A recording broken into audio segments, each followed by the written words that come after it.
আসসালামু আলাইকুম রহমতুল্লাহি ওবরকাতু। প্রিয় সম্মানিত শ্রোতাবৃন্দ, আপনাদেরকে আমি আগের ভিডিওতে বাইতুল্লাহ এবং তার চতুর্দিকের নিদর্শনগুলি আপনাদেরকে ঘুরে ঘুরে দেখিয়েছিলাম। আজকে আমরা আরাফার ময়দানে আপনাদেরকে নিয়ে যাচ্ছি। আমরা আরাফার ময়দানের দিকে অগ্রসর হচ্ছি। মক্কার চতুর্দিকেই শুধু পাহাড় আর পাহাড়। আরাফার ময়দানের ইতিহাস আমরা সবাই জানি। নবী করিম সাল্লাল্লাহু আলাইহি ওয়াসাল্লাম তিনি হাদিস বর্ণনা করেছেন, আরাফার ময়দানে আল্লাহ রব্বুল আলামিন ওই একদিনে যেই পরিমাণে বান্দাদের গুনাহ মাফ করেন, তাদেরকে নিষ্পাপ বানান, পৃথিবীতে প্রত্যেক বছরে সবচাইতে বেশি ওই দিনেই আল্লাহ রব্বুল আলামিন তার বান্দাদেরকে ক্ষমা করে থাকেন। শত শত মানুষ সেই জায়গায় তারা উপস্থিত হচ্ছেন।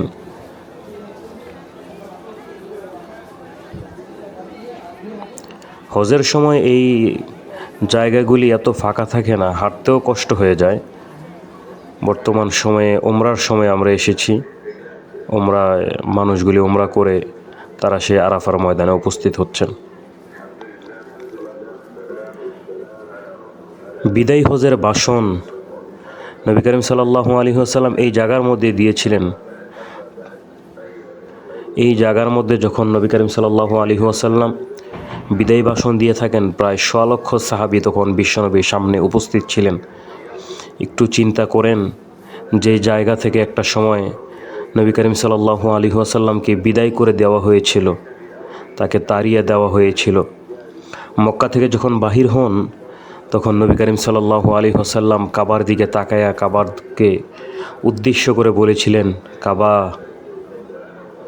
আমার অনেক নিয়ত ছিল তোমার খেদমত করব, তোমাকে যত্নে রাখবো, কিন্তু মক্কার কাফেররা থাকতে দিল না।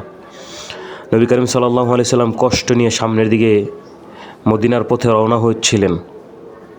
ঠিক ওই সময়ে আল্লাহ রব্বুল আলামিন তার কাছে সমস্ত ফেরেশতারা কান্না করে বলেছিল, রব্বুল আলামিন, কি ইতিহাস তুমি আমাদেরকে দেখাচ্ছ, কি নজির দেখাচ্ছ। লাউলাকা কামা খলাকতুল আফলাক, যাকে সৃষ্টি না করলে তুমি কোনো কিছুই সৃষ্টি করতে না, তাকেই মক্কাতে থাকতে দিচ্ছে না।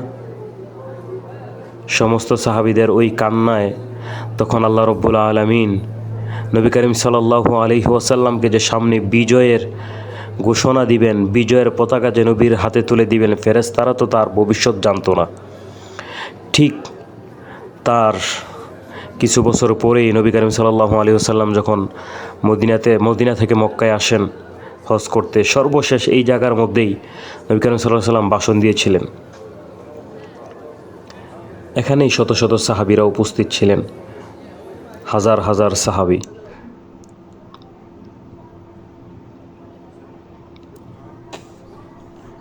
এই জায়গার মধ্যেই আমাদের বাবা হজরতে আদম আলাইহিসসালাতু ওয়াসসালাম, হজরতে হাওয়া আলাইহিসসালাতু ওয়াসসালাম, তারা উভয়ই যখন জান্নাত থেকে আল্লাহ রব্বুল আলামিন বাহির করে পৃথিবীতে পাঠিয়েছিলেন, দুইজনে দুই জায়গায় বসবাস করতেছিলেন।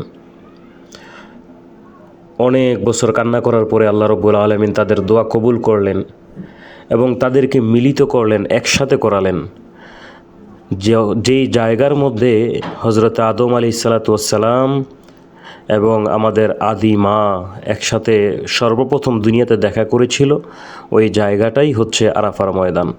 মানুষরা নামাজ পড়তেছে।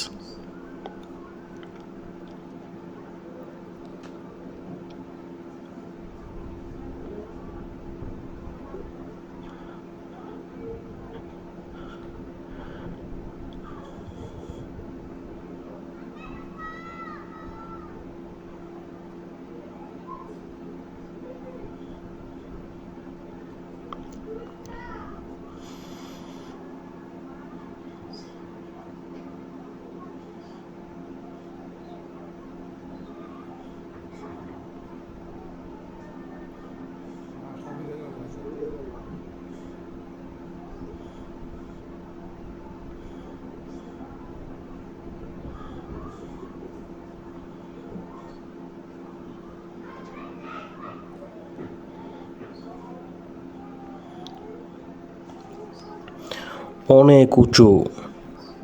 সাধারণত আমরা যারা বাংলাদেশ থেকে যাই, পৃথিবীর মধ্যে একটু দুর্বল জাতি বা গঠনগত দিক থেকে, শক্তির দিক থেকে কিছুটা দুর্বলই বলা যায় আরব আমিরাতের মানুষগুলির শক্তির দিক থেকে। এই পাহাড় বেয়ে উপরে ওঠা নামাটা আমাদের বাংলাদেশ থেকে যারা যায় তাদের জন্য অনেকটা কষ্ট হয়ে যায়, এই পাহাড় বেয়ে বেয়ে ওঠা। এখন তো সিঁড়ি করা হয়েছে, আগে একটা সময় এরকম সিঁড়িও ছিল না।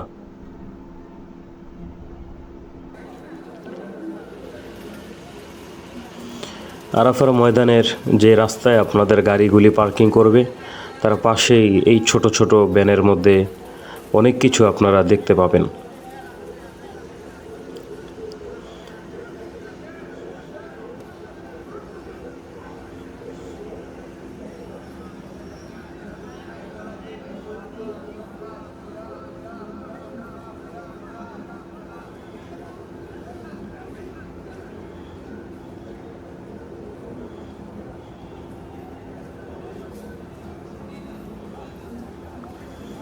এই এক একটা বোরকার দাম তাদেরকে জিজ্ঞাসা করছিলাম, 40 রিয়াল, 45 রিয়াল, যার থেকে যেরকম রাখতে পারে। কথা বলতে পারলে 30 রিয়ালও আনা যায়।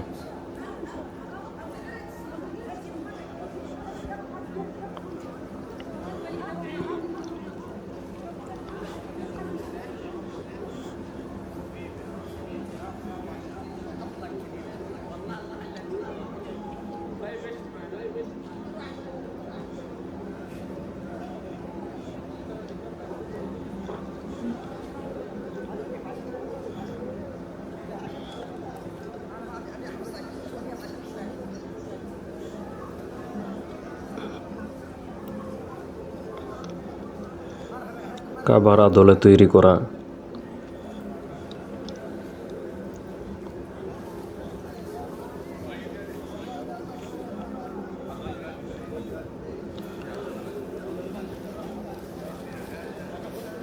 মরুভূমির দেশ আরব, ওই জায়গার মধ্যে চলাফেরার একমাত্র বাহন ছিল আগে উট। এখনও ওই আরব আমিরাতে উটের প্রচলন অনেক দেখা যায়।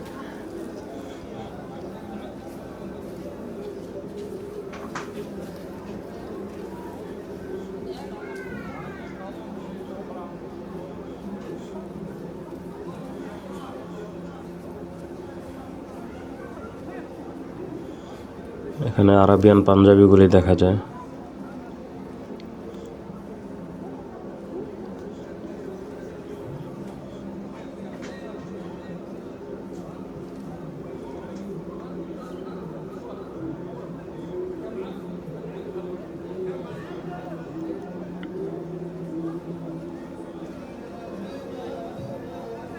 ওই যে একজন সামনের দিক থেকে একটা নিশান হাতে নিয়ে রাখছেন।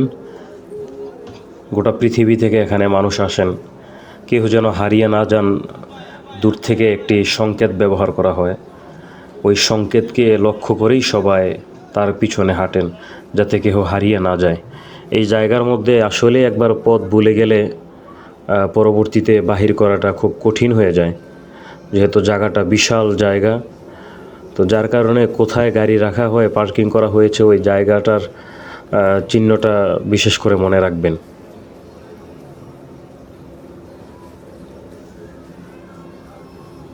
এগুলি মেহেদি।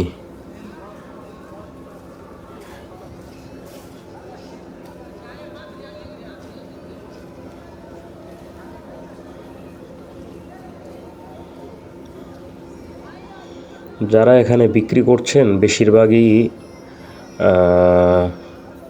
আরাবিয়ান না,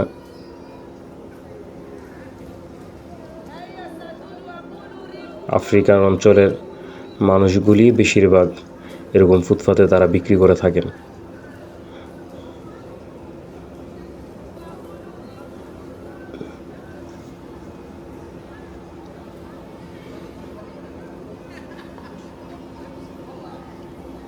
আইসক্রিম বিক্রি করা হচ্ছে।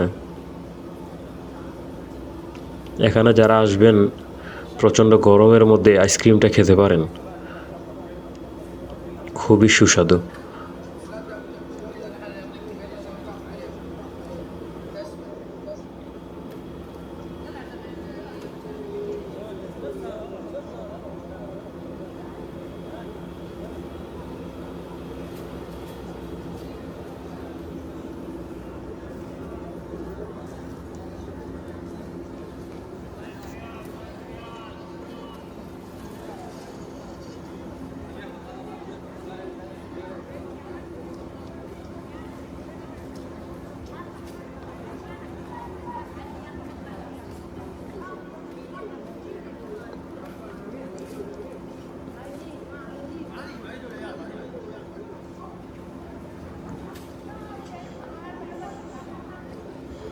কাঁচা খেজুরগুলি নিয়ে বসে আছে।